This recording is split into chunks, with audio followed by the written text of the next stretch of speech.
Welcome to the Innovation in Higher Education podcast, where we share the diverse views and perspectives of experts in higher education, HR, innovation, technology, and entrepreneurship from all around the world on topics related to the future of higher education and the future of work in an engaging, fresh, friendly, and very human format. Today's episode comes in partnership with Marije, the Master in Research and Innovation in Higher Education. Let's get started. Okay, so now we're up to the next part of the interview we were having with Frank about university digitalization opportunities for teaching and learning, but the conversation led us to now talk about the topic of talent management, because we were talking about how the pandemic has affected in general the function of universities that affects as well engagement of the students, the student experience, the quality of teaching, and so on and so forth, right? And we were discussing that the mindset of the teachers now is a very, let's say it's a very important factor that university management has to take into account now in the way they recruit, which maybe, correct me if I'm wrong, because maybe it's different in Germany, but they didn't have it in mind so much before, right? How can you Let's go further into this. What is your perspective about this and your experience? Yeah, well, if it comes to recruitment, I think I don't know if this is true for Europe in general. For my country, definitely it's true. There is one thing about recruiting professors, and that is recruiting professors, especially at traditional universities. Mm-hmm. Is mainly based on their research performance. Can I stop you a bit? I want to interrupt you here. I would like to make a difference. What do you call traditional universities, and what would you call, I don't know, innovative universities in Europe? Like, give me some examples, because yes. I would like to have this definition clear. Yeah, that's a very good point. So we in Germany, for instance, we have two different types of universities. Okay. We have what I would say is a traditional university. That's a classical research university, as we know it. The other type of university is what we call a university of applied sciences, which is also an academic institution, but more focused on practical issues. Mm-hmm. Stronger focus on teaching and learning, and stronger focus on regional contexts and regional impact. Mm-hmm.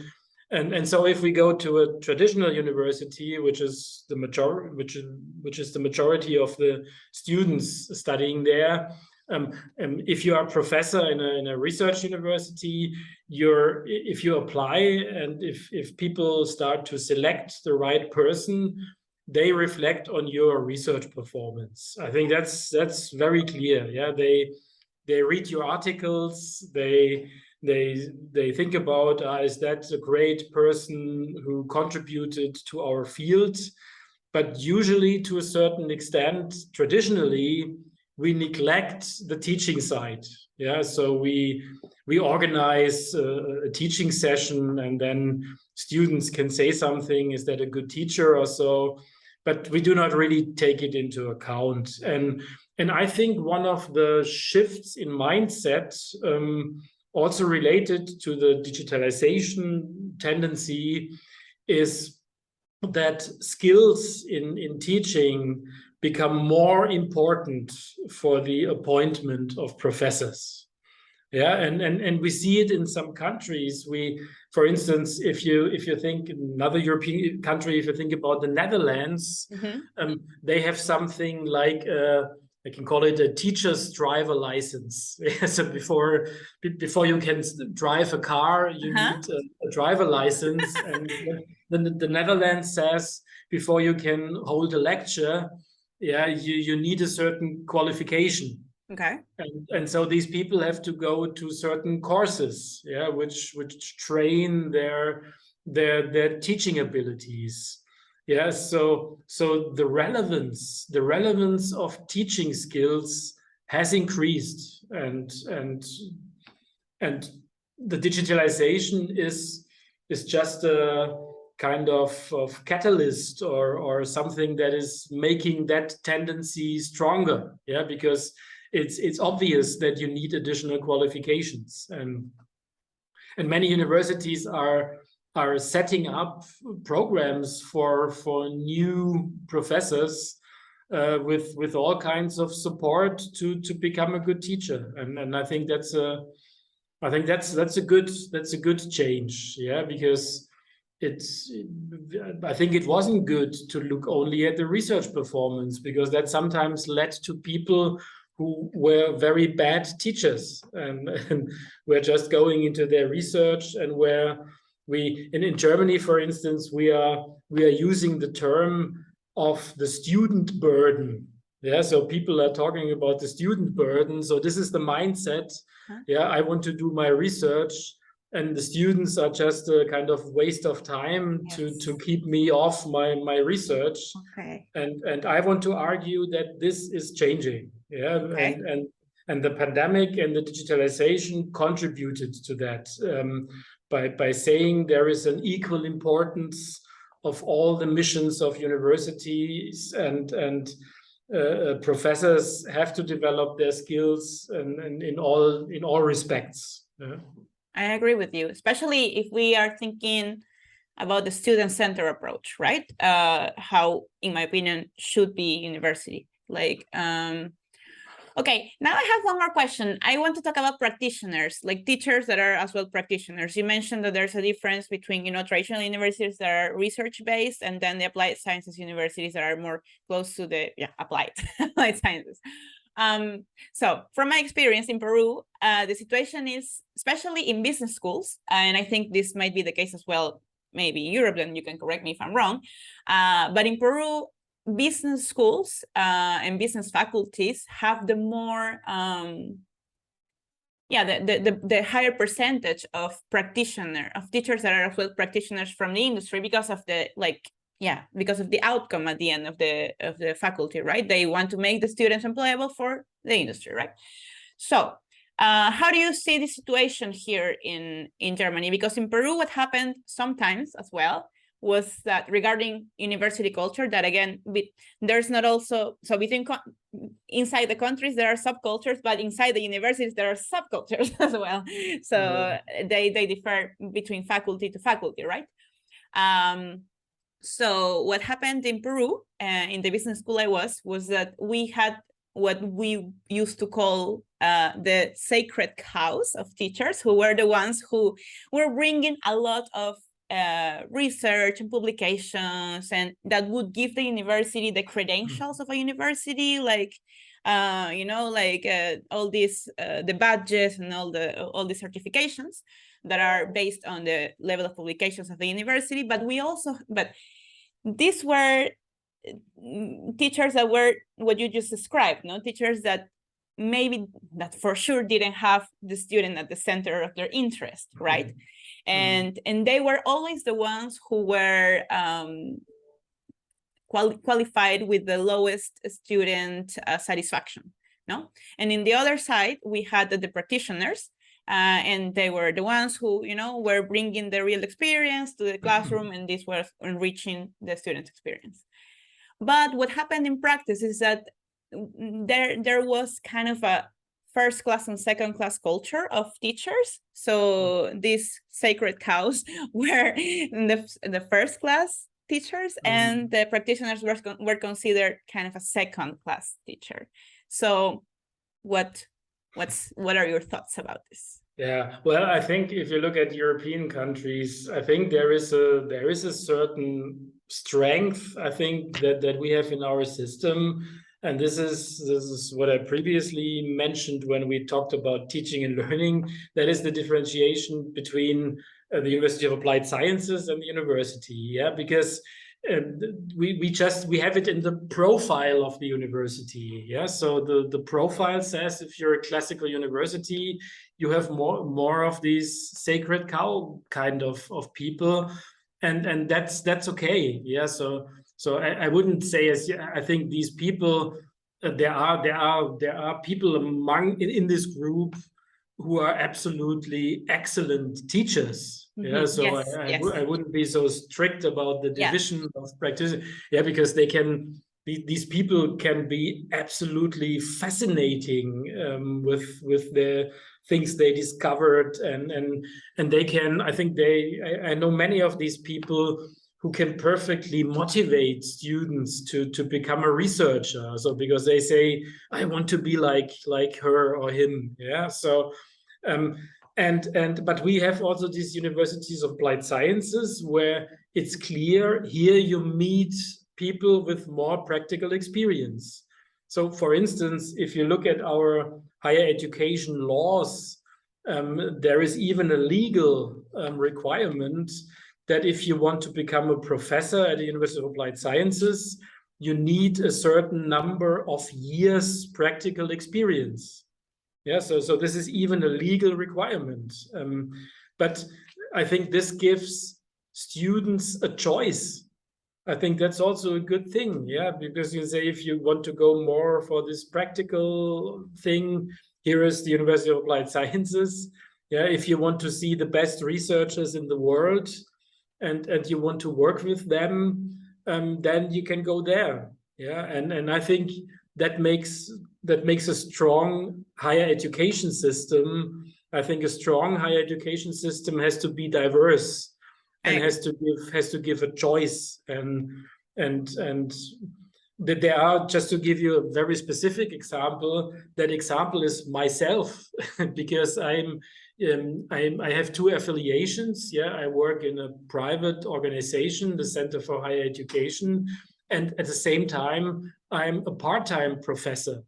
Yeah, so I'm a kind of one-third professor with a one-third contract at the University of Applied Sciences, and all the projects and the practical things I do at CHE, I use it directly for my teaching at the university. Yeah, with these two jobs combined. Yeah, so you see, we have quite interesting models how you can organize that, and I think that's an excellent model. Yeah, because well, we often have the case that professors have a side job next to the university, but then quite often it's moonlighting or yeah, working somewhere in another place. But in my case, the idea is that there are synergies between the two jobs because you do something in practice which you can directly transfer to your teaching. And also from teaching, you take back inputs to your practical work. Yeah, and I think that's great. Yeah, that's great for a university. And yeah, so maybe that's an interesting example to illustrate what I mean by this practical orientation.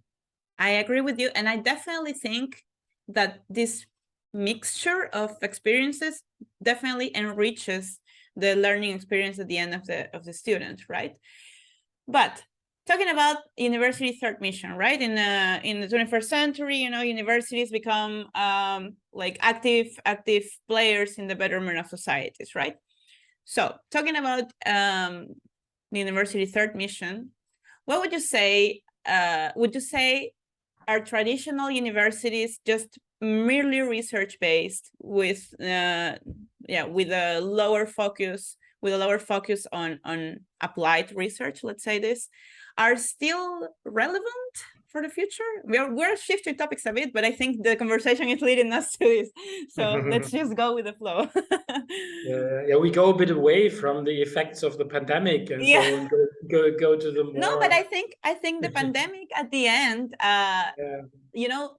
It was like a trigger, like that made a lot of that made some problems that were important urgent, like so. Yeah, but yeah. So going back, not answering your question for the moment, I do that in a minute. But coming back to the third mission and the pandemic, I think the pandemic was a strong push moving forward with the third mission of universities in two respects.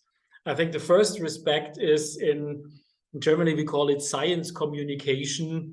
Yeah, in the pandemic, people started in a very intensive way to look at what professors, what academics have to say about what's happening. Yeah, so we all know these famous. I think in every country there is a famous virologist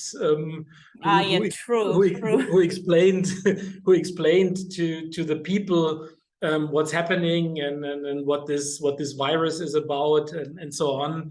Yeah, so and that's part of the third mission. Yeah, Yes. so science has to communicate with society. Yes, I and think and that communication, I think, really was a strong impact. And I know that. So in my country, for instance, that had a strong impact, and universities now have a very strong focus to keep on doing that. Yeah, to explain to society things that are going on, and to explain it with scientific methods. Yeah, so creating a kind of openness of society to listen to academics and to listen what they have to say and what they have to recommend. I think that's a strong influence on the third mission. And a second influence on third mission of the pandemic was, I know that, for instance, from many universities in Asia, in Southeast Asia, for instance, in the pandemic, they were very active in providing services to regional communities. So they I think in chemistry labs, they started to produce disinfectants, or engineers started to produce face shields or whatever in their labs. And maybe that's not a task for a university in the long run, yeah, but that creates the idea that a university has to contribute to its local community. Yeah, and is relevant for the local community. And I know many examples where really in the pandemic, I would say the local community and the university moved closer together. Yeah, because they worked together on solutions that were needed. So I think these are two effects which relate what happened in the pandemic to a more important role of third mission. Definitely. And by saying that, I forgot your initial question. Me too. No, but I just wanted to say, yeah. Building up on what you just said, in Peru as well, this happened. For example, a lot of universities started building. In Peru, the oxygen in the pandemic was a huge problem. Access to oxygen was a huge problem. Oh my God, the prices for oxygen were inhumane. And universities started developing solutions for this. So I think definitely the pandemic enhanced the relevance of university third mission and so forth. I also forgot my former question. I think it was something about different kinds of universities and traditional universities. Do they also have a third mission? Right. Great. You have better memory than me. Okay. Yes. I think there is no university which could say I'm not interested in the third mission. Okay. I think every university has to address that, because every university has a relationship to society. Yes. Yeah, a university is not an island in itself. Yeah, we don't want to put academics back into the ivory tower. Yeah, I think that's not the way to go. But for different universities, third mission could mean very different things. Okay. Yes. So what I just said before, our famous German virologist who was everywhere on the media and had a podcast and everything during the pandemic, he came from one of the elite best universities. Yeah, so this was not a practical guy. This was really a very high-ranked, or still is a very high-ranked researcher. Yeah, with a lot of merits in research. Yeah, and that's maybe a task for a classical university to explain to people things that are out there, and to contribute to explanations what you should do against climate change or whatever. Yeah, so this is a task for every university, but maybe the production of face shields or whatever is not something for elite university, but for one which is more related to regional contexts or so. Yeah, so I think that's third mission is a very broad concept, You're right. and there is some, but there is something in it for every university. No university should isolate itself from society. I think that's over. And here, to come back to the pandemic, maybe also the pandemic made a bit of contribution to move into that direction. I definitely agree with you. And coming back as well to this change management topic, and to not lose the first thing we were talking about in this episode, let's go back to talent development and talent management. Okay. Yeah, well, there are so many important things. Oh my God, yes, we could talk about this hours, really, but but then I will have problems putting a title to the episode. Yes, okay, so and at a certain point we will lose our audience, I yes. think. Yes, exactly. So coming back to the topic of talent management universities, and maybe to close this conversation, how do you foresee, or what are the opportunities that the pandemic has brought to university talent management? How do you see university talent management evolving into a digital world, into the 21st century, into a globalized world of higher education? Let's say this. Yeah. I maybe I want to stress one thing about that which we didn't address so far, but I think it's also important. So for talent management, what is important is the working environment that you get at a university. Yes. And I think we all know that the pandemic also induced quite a lot of changes. Yeah. So for instance, the whole mobile remote working, home office, and whatever kind of thing, yeah, which was inevitable during the pandemic, yeah, because the universities were closed, so people had to stay at home. But what I see now in German universities is that this really changed the culture. Yeah, so this was not a short-term effect; it's a long-term effect. That working at the university, I think it's also in companies, so it's the same. But working at the universities becomes much more flexible in terms of place and timing and everything, and that is especially also something for the university management and administration. Yeah, because we have some research about that in Germany, and the research says before the pandemic, there was a strong difference between administration and management of a university and the academics, because the academics always had a lot of freedom. Yeah, you can, as a professor, as long as you do not give your lecture, yeah, you can sit in your holiday house by the sea or whatever and do your research there. Yeah, if you don't have to go to the lab or to a classroom. Yeah, so nobody asks for. It was always the case that nobody asks where you are. Okay. Yeah, but for the university administration in our country, everything was very strict and very much you have to be there and sit on your chair and not leave before so and so hour.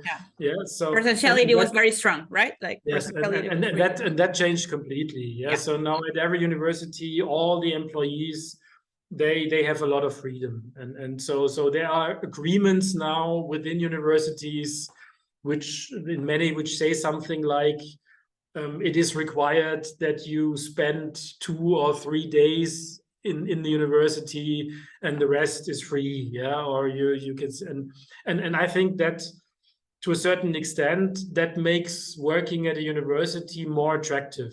Yeah, because you can handle your family, and so that's really something. That's a change in mindset. So we go more to flexible working modes, which help you to keep the balance between family, other things you do, you work, and so that's really a change. And maybe the second thing, which has an impact on how academics work, is of course the experiences that we made in the pandemic in terms of international relations. Yeah, so because before the pandemic, we thought international relation means you have to travel. Yeah, and I think after the pandemic, that's my expectation. In the same way as we move to blended learning, we also move to blended internationalization.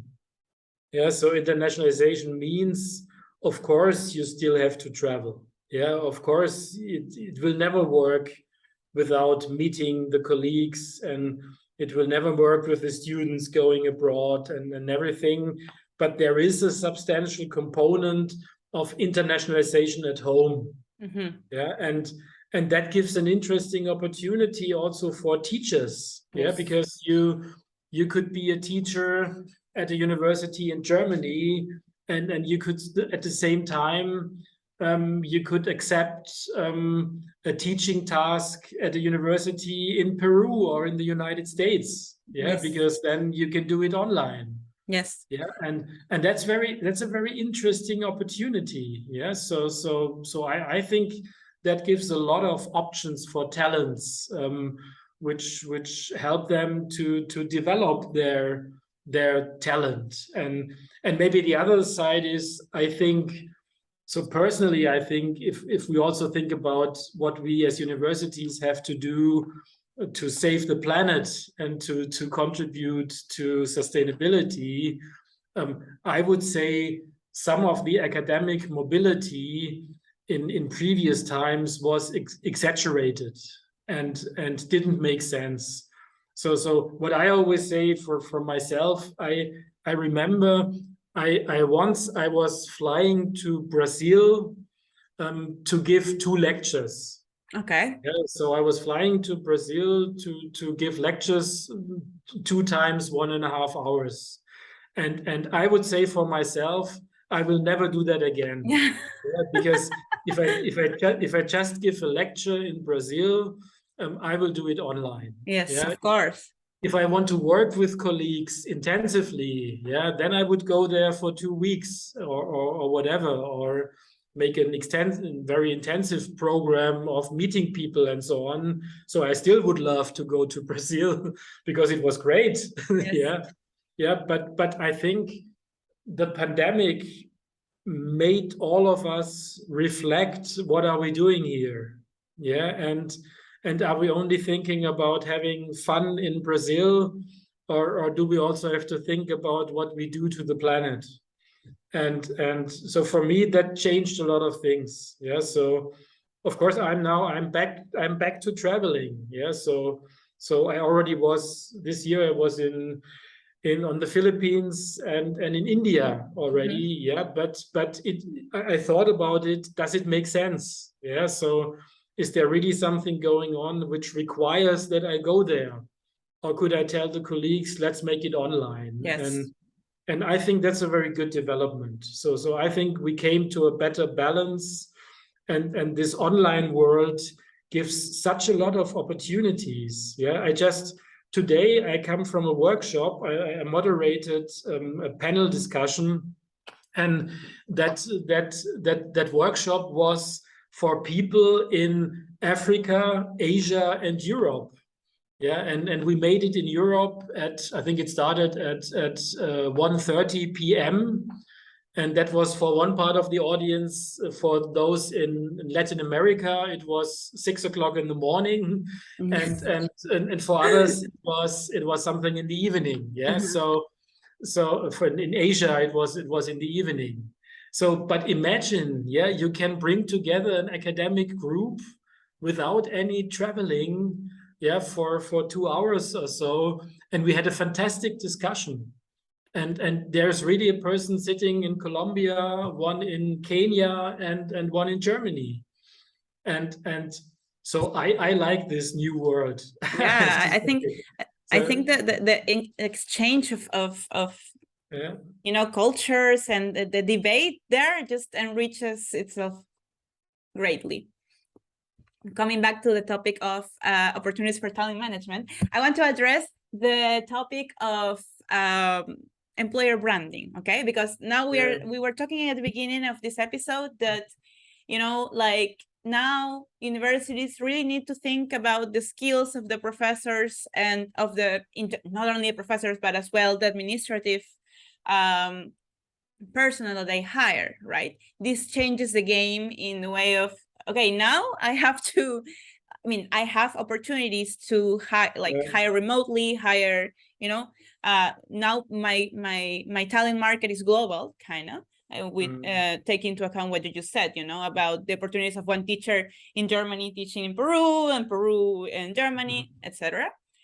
How this changes the game for university talent attraction. Like now universities are competing for talent as well. Now, now we're they're in the world of talent.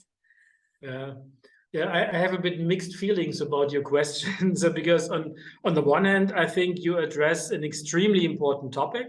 Yeah, so employer branding is an absolute issue for universities. On the other hand, I don't know if the pandemic is really a game changer here. Okay. I think there are other things which have a stronger influence. Okay. To give you one example, coming back to the universities of applied sciences, our universities of applied sciences have an enormous issue with recruiting professors. But I think one of the main things is the salary they get, because I said in University of Applied Sciences, these people come from industry. So they had a practical job before, and this is a requirement. But what you can earn as a salary at a university of applied sciences doesn't compete with industry, doesn't right? compete with industry. If you're an engineer, so this is but still many people do it, because they appreciate the freedom, and they have a kind of intrinsic motivation. I want to give my knowledge to students and whatever, and so the university has to use that for employer branding, and say, hey guys, look here, well, you don't get money, but you get a lot of great things. But you enrich your soul. Well, maybe. But it's still reasonable, the salary. It's just comparing to what you earn in industry. I understand what you mean. But so this is an issue of employer branding, but it's a different kind of influence. So this is not related to the pandemic. And I think another aspect of employer branding is, my perspective is always, an employer and an employee, they have to fit. Cultural fit is super important. And if employers are different, they have to communicate to the employees what makes the difference. And then the employee could decide, okay, do I fit with that? And so I come back to an argument I made before, where I said, a good higher education system has diverse institutions. And well, to give you one example, at CHE we have worked on for many years. We work on a project, and now it's on a project which is called family-oriented universities.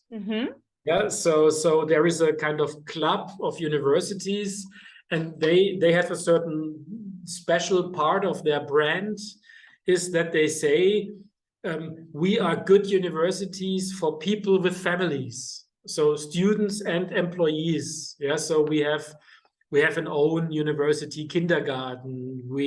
This is a good value proposition, actually. This is a great value proposition. Well, and this is a special thing. Not every university in Germany is promising that. Yeah, but there are some which do so, and that's a certain brand, and that might be convincing to some of the people. So again, it's about choice and diversity.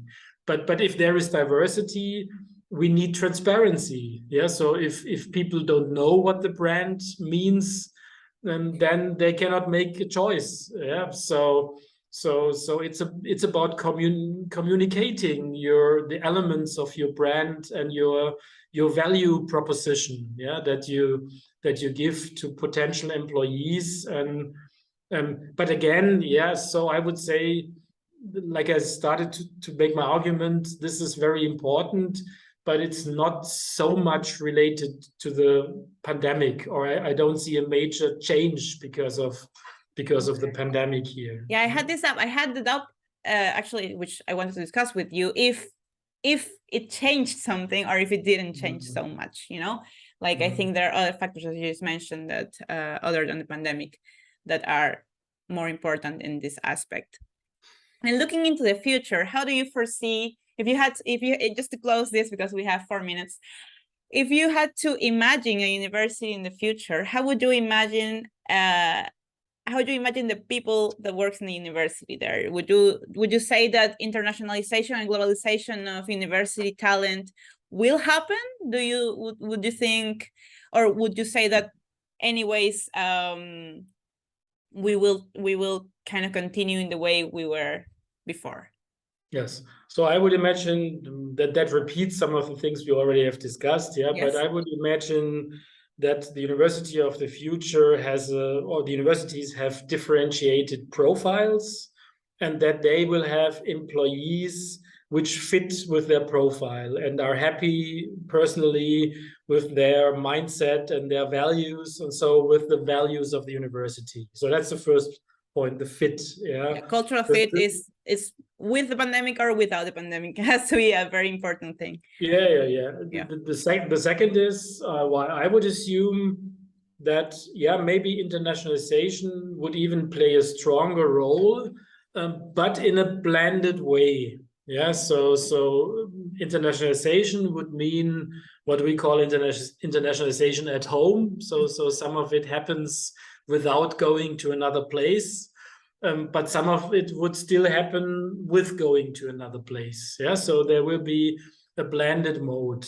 A third point, maybe the working conditions of the future hopefully will be influenced by all these ideas of what you call new work. Yeah, so high flexibility, high autonomy of people, agile structures. Yeah, so not sitting in the same department and the same structure for all of your life, but working in flexible, agile working groups on certain issues.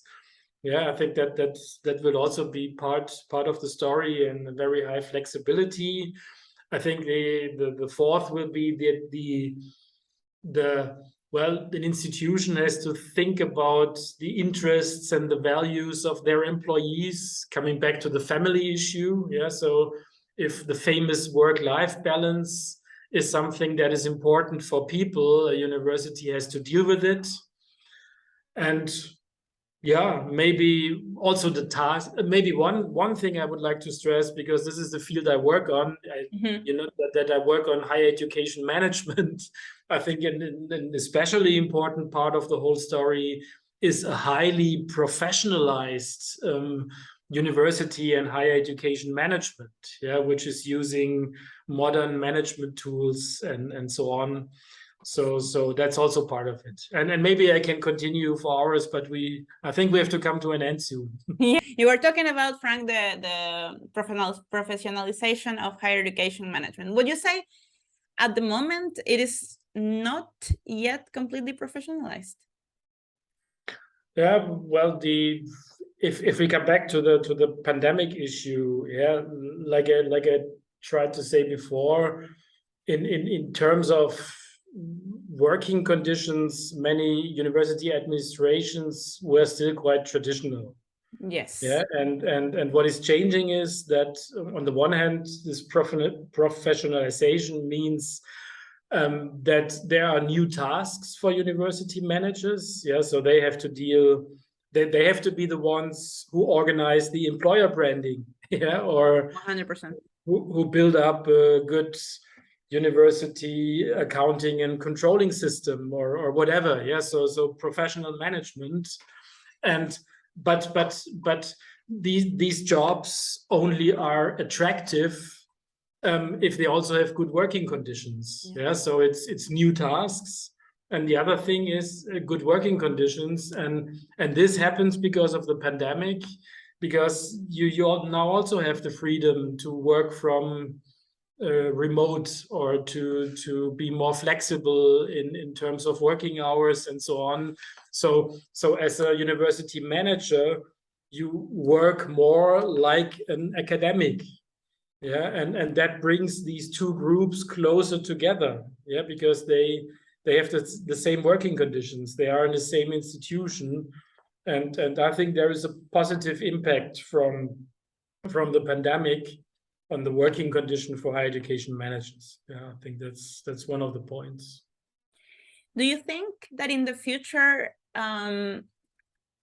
more people from universities will go to industry as a result of this characteristics that you mentioned about universities that at the moment are, still need a lot of improvement, so regarding culture, salary, and so on and so forth? Do you think this is a threat to university talent? Not more as it used to be. Okay. I think not really. I think there's a very good chance for universities to be very attractive for I agree as well. for academics and managers. Yeah, because of that culture of freedom, the culture of autonomy, the culture of we are working for society. Yeah, we do something which is useful, and all that. And if the universities are good at making that part of their branding, I don't think they have to be afraid. They could be good employers. Yeah, but if they are bureaucratic, institutions not open to new developments, then they are not attractive. Yeah, then they will lose people. And maybe there is more of what I described as my personal example. Maybe there will be more of these models of cross employment. Yeah, I think that's an interesting thing to open up for such models where you can work in both places. Yeah, or there are other things that there is more intensive collaboration with industry by what we have in some universities in Germany, establishing joint labs, between universities and industry. But then the university still could be an attractive employer, but people in the university are exposed to interaction with people from industry, and they are happy with it. Yeah, so we shouldn't be afraid. I think we have many things that are on our side as added value to work as a university at a university. You mentioned something about culture as well. So at the end, universities have subcultures, as we have mentioned a couple times before. And at the end, the culture of an area of a university depends, or I don't know if it depends 100%, but it's pretty dependent on the mindset of the manager of that area, right? So at the end, the employee experience, how at ease, how comfortable, and how happy a person would feel, whether it is administrative or academic, working in a university, will depend pretty much on the area manager, right? And I think it's we have established as well that there is a strong university culture, especially in the more traditional universities, right? What happens with talent management for the future? Let's take into a vision in the future as well. If these university managers are pretty traditional, so they are really hard to change in the mindset. Yeah, before I accept your assumption, I still want to stress that university culture is a complex construct. Yeah, because there is, you're right, there is the influence of the person, of the leader, yeah, of an institution, but there are so many more aspects of culture. Yeah, there is the organizational culture, there is the regional culture, there is the disciplinary culture. Yeah, we all know that an engineer is different from a person from the humanities in ways of thinking, and so that's just a difference. And there is also something like an academic culture, yeah, which says, I don't know, peer review shows quality or so. Though these are academic values, and what we see in the end as the culture is always a mixture of all of them. But of course, you're right that this leadership issue is also one, and maybe to come back to this aspect, maybe related again to the pandemic. Yeah, so what leaders in universities, but I think also in industry, had to learn during the pandemic is what we call leadership from the distance. Yeah, so one of the traditional ideas of a leader is, well, I can lead if the people are sitting here in the offices, and I can go there and tell them what to do, or discuss with them what has to be done or so. And for a leader, it is, for instance, very hard to accept that someone is sitting at home, yeah, because then as a leader, you start wondering, oh, what is she doing at home? Or are they really working? And so on. Lack of trust, lack of trust. Maybe a lack of trust, yeah. But my personal opinion is, if someone is sitting at his or her desk in the office, you can also not say if they are really working. Yeah. So, so I think it's the same thing at home or somewhere else. Yeah. And also, well, leading at the distance brings new challenges. To give you a very practical example, at CHE, in my organization, I agreed with my employees on the rule that if your boss sends you an email on the weekend, you don't have to respond. Yeah, because I think this is one of the issues. If you have more home office and so on, I think it's more difficult to have a kind of borderline between work and not working. Yeah, because in the end, you do everything at home, and I think many employees work more at home than they do in the office. Yeah, but however, yeah, but as a leader, you have to accept all that, and you have to deal with that. And if you come with the mindset that you think you can assess the performance of your staff by counting the number of hours that they sit in their office, yeah, then you are wrong. Yeah, and so this is a challenge. This is a challenge, and I definitely agree with you that well, moving to all these good ideas for the future also needs leadership development. Yeah, and especially at a university, you cannot take for granted that a leader is willing to develop, because I don't know if why I speak for my country, but in my country, I would say there is a kind of tradition that we think, I'm a professor, I can do anything. Yeah, and if I'm a professor, well, I can also lead a faculty, or I can lead a university. This is not a major issue. Yeah, but it's not enough to be a good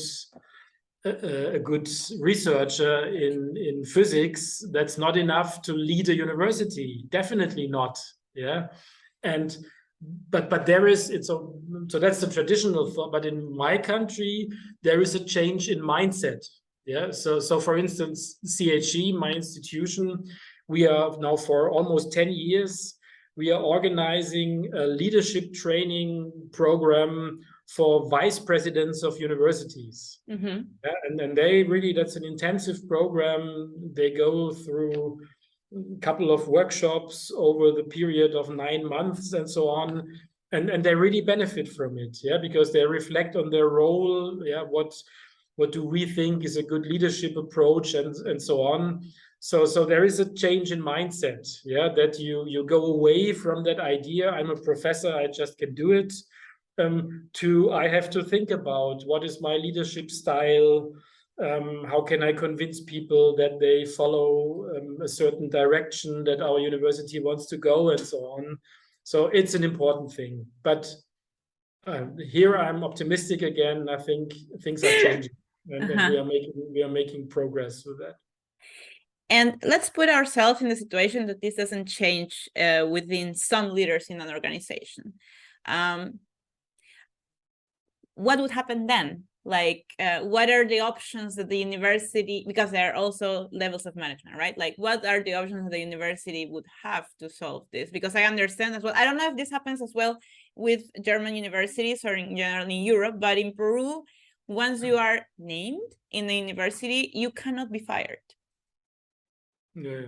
Well, but as a leader, yes, yeah. So, but you can, if can't be fired. Like what happens is like they move you to another, and this has, I've seen this happen. Like they, for example, if you are, I don't know, a leader of an area, a leader of a department, and if the university deans see that something is not working well of their, you know, that they can't fire you, so they move you. It's a bit what happens in public institutions. They move you to other departments that are, let's say, that are, let's say, less important or where you have a less impact. But you keep earning the same. You keep,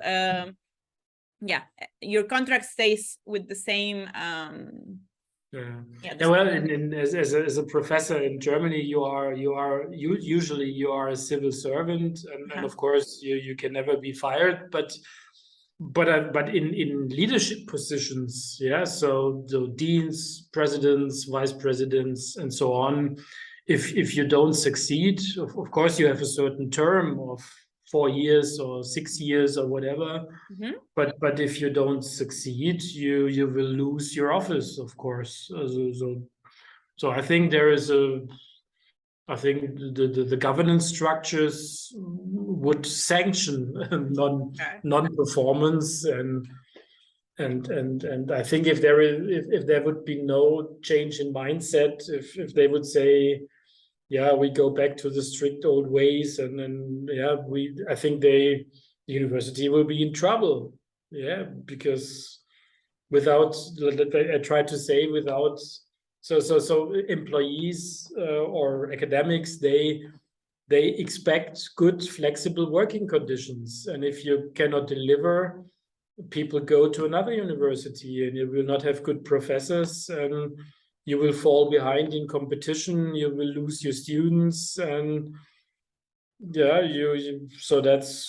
I think competition works to a certain extent here. Okay, great then. Well, Frank, it has been a pleasure talking to you. I think we have covered a lot of topics, very important ones. I think as well we could talk about this for hours, but this wouldn't be practical for a podcast, unfortunately. Well, I don't know if you have some final remarks, something that you would like to add, some final thoughts about all these things that we have talked about. I think we discussed everything. Right? Me too. Okay, great then. Thanks for your time. And thank you for listening to the Innovation in Higher Education podcast. Follow us on LinkedIn and subscribe to our newsletter to not miss any episode. You can also find us on Instagram and TikTok as @Innovation in Higher Ed. Cheers!